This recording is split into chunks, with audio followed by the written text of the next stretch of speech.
Check, check. Sound test. Mic 1, 2, 3. Sound test. Mic 1, 2, 3. Test 1, 2. Check. Test mic 1, 2, 3. Sound. Okay. Okay ba yung audio natin, Renz? Okay ba tayo? Malinaw ba yung audio natin?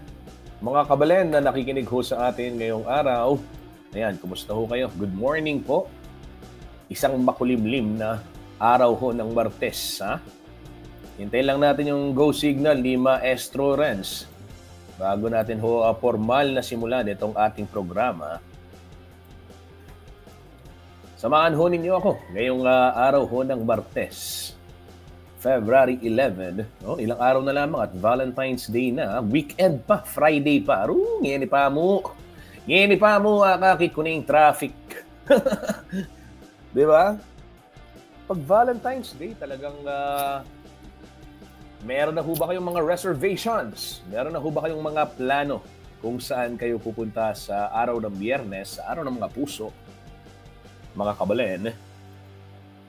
Renz, okay ba yung bed music ko o kailangan ko pang i-adjust?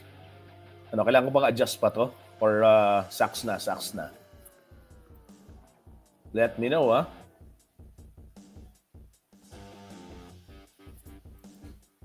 Uy. Maaga yung tutok ni Ma'am Ruby Molinos. Saan kaya to? Ha? On air na daw. Ayan, okay na. Sige po, simulan natin ang ating programa.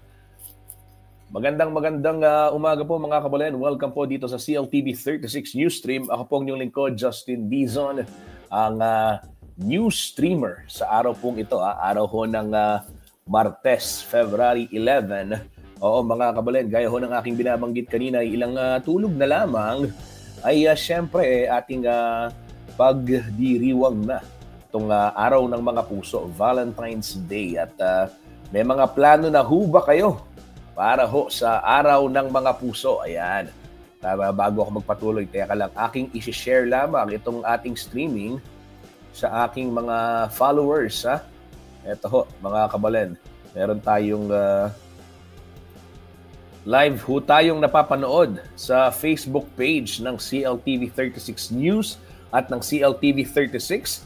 At syempre mga kabalen, ay live din ho tayo sa YouTube ng CLTV 36 Official at sa telebisyon, Signal Channel 115, nationwide ho yan, Luzon, Visayas, Mindanao. Oo, totoo yan. Napatunayan ko yan nung ako'y nasa isla ng Sabtang, Batanes, 2018, kung di ako nagkakamali. Oo, pagbukas ko ng TV, napanood ko yung Aro Jericho. Si Jericho Arceo. Nung pinapalabas natin, partnership with Holy Angel University, syempre, Center for Kapampangan Studies. Nasa isla ho ako ng Batanes, napanood ko yung Aro Jericho. Of course, malinaw na malinaw sa Signal via Channel 115. Yan po ang CLTV 36. At nationwide yan. At dito naman sa Central Luzon, sa ating 38 cable partners at sa Free TV Channel 36. Kumusta ho kayo mga kabalen? Kahapon, meron akong tinatanong sa ating mga kaibigan sa opisina. Oo, yung mainit trending topic ngayon. Ano ba?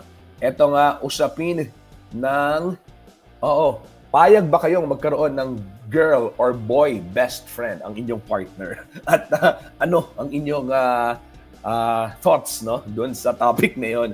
Ayan, baka magandang pag-usapan din natin yan as we go. Para naman medyo light lang din yung ilan sa ating mga topic. Pero alam ho natin, ang binabantayan natin ngayon, itong eleksyon at alam natin itong pagsisimula ng araw ho ng kampanya para ho sa mga nasyonal na kandidato o yung mga candidates for national position. Mamaya ay magbibigay ho tayo ng update kaugnay niyan. For the meantime, i-like, i-share, i-follow itong ating streaming para mas marami ho ang maabot ng CLTV 36. At batiin natin yung mga early birds dito ho sa ating programa. Unang-una na dyan, si Ma'am Ruby Molino, sawa na kami sa inyo, no vote, sabi niya. Sa akin? Ay, Hindi pa ako kumakandidato, Ma'am Ruby. Wala pa ho. Wala pa, Ma'am Ruby. Kanino kaya itong komento? Para kanino kaya ito, Ma'am Ruby? Kanino kasawa, Ma'am Ruby? Sawa ba to or baka sawa? Hindi, joke. Baka sawa, no? Sawa na kami sa iyo.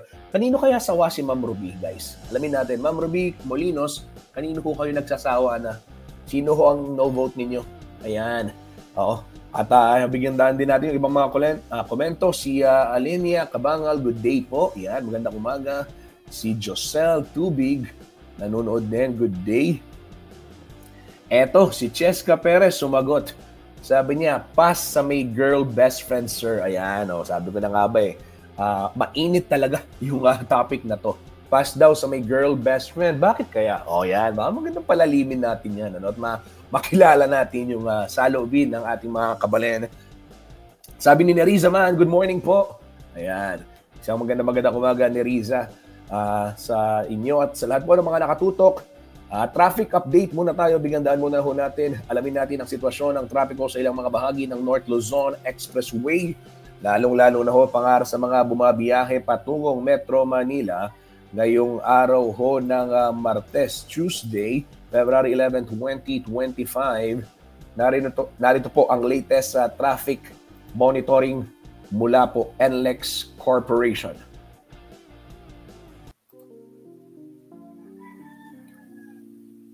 Okay mga kabalen, sa orasong ito, dito muna ho tayo sa gawing itaas. Okay, dito ho tayo sa may box sa taas. Real-time traffic update tayo via NLEX Corporation. Balintawak Toll Plaza, leftmost box. Ito ho, mga kabalen, ay maluwag naman ang sitwasyon at wala hong pila ng mga sasakyan. Walang masyadong pila. Meron lamang dun sa ilan. Ayan, nakikita natin 2-3 lanes. At maayos naman ang sitwasyon ng trapiko dyan. Ganyan din ho ang sitwasyon sa may Valenzuela Interchange. Do mas makapal ho yung volume ng mga approaching dito sa Metro Manila sa mga oras na ito. Ayan, but fast-moving pa din yung mga sasakyan. Ito hong sa Mindanao Toll Plaza, may pagbabara. Pero inihit ito sa may, alamin natin pero, kung ano yung eksaktong lugar. Pero may portion yung NLEX, Acel, kung nakikinig si Acel. Acel, pakicheck nga anong portion itong heavy traffic sa NLEX ngayon. Itong area na to. Pero nakalagay sa camera, Mindanao Toll Plaza, but I am not sure. Pero ito, silipin na rin natin maya-maya. Sige, itong KM. Sige, balik. Hanapin na natin saan itong mabigat na dali ng trapiko na to. Ito, punta ho tayo sa page ng NLEX Corporation. Okay. Sa may connector ng Magsaysay exit ramp. As of 10 a.m., ito po mga kabalen, ayan, road crash. All lanes are occupied, Vehicles are temporarily diverted to Espana exit. So nagkaroon ho ng road crash dyan sa may bahagi ng NLEX connector sa Magsaysay. Ayan, nawala yung mga post nila. Pero ito ho yung kanilang, ito yung video mga kabalen, Yan, kung nakikita ho ninyo, may pagbigat ng trapiko dito sa portion ng yung right, ito yung connector, Magsaysay. Nagkaroon ng road crash kaya po mabigat na yung daloy ng trapiko dyan para ho dun sa mga papasok ng Metro Manila. Dito naman tayo sa ibaba. Expect ho ninyo ang heavy traffic. Pinapataan ho ng Espana exit.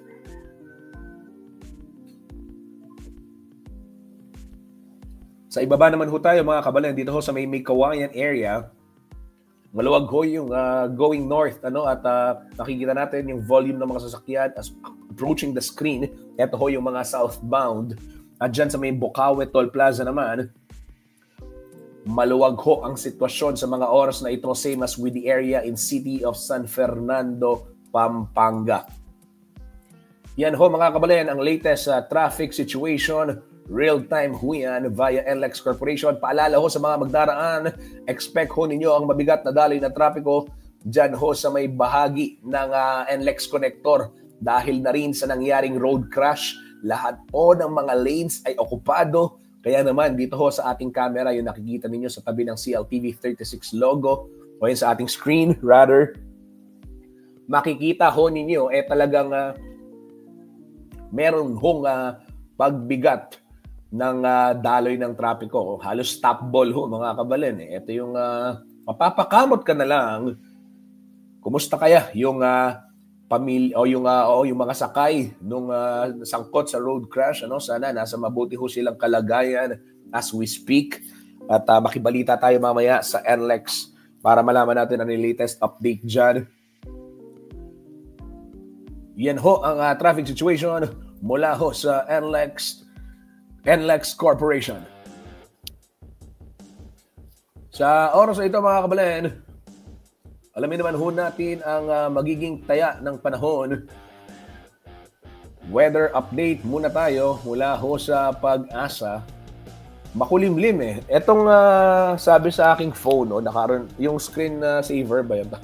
Tama ba? Screen saver ba tawag? Baka sabihin yun, tanda na ni Sir. Ang tanda na ni kala ko estudyante makausap ko. Baka sabihin ko, ang tanda na ni Justin, sabihin niyo, screen saver ba yung term? So, let us see. Ano ba, mga kabalin? Yung, kasi dun sa aking screensaver, yung binabanggit ko nga kanina, cloudy, yun nakalagay, at makulimlim ang panahon.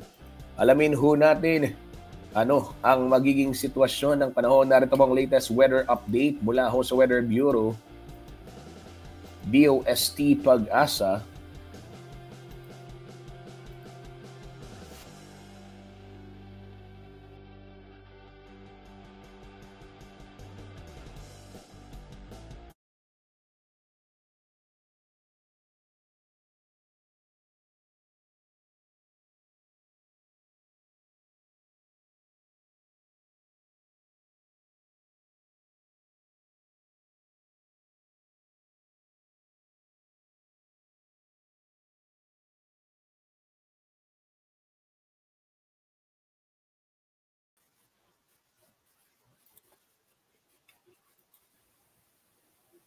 Ayan, ulitin ho natin mga kabalin.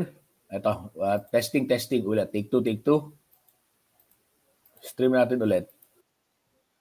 Ayan, meron na ba?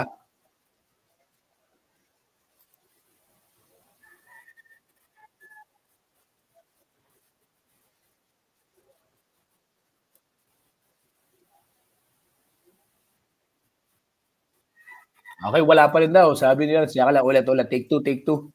Sige ho, ayusin ko lang mga kabalin. Standby lang ho kayo. Bear with me. Ayan.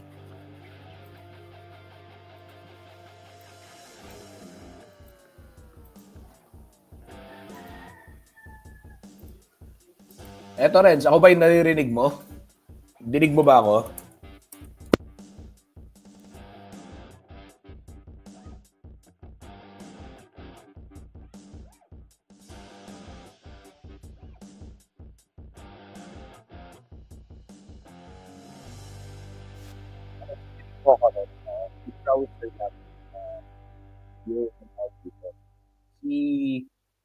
Si weather lang.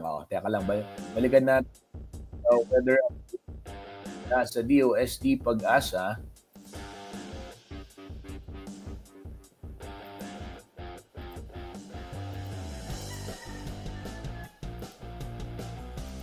Okay, ito. Balik ko rin sa ito.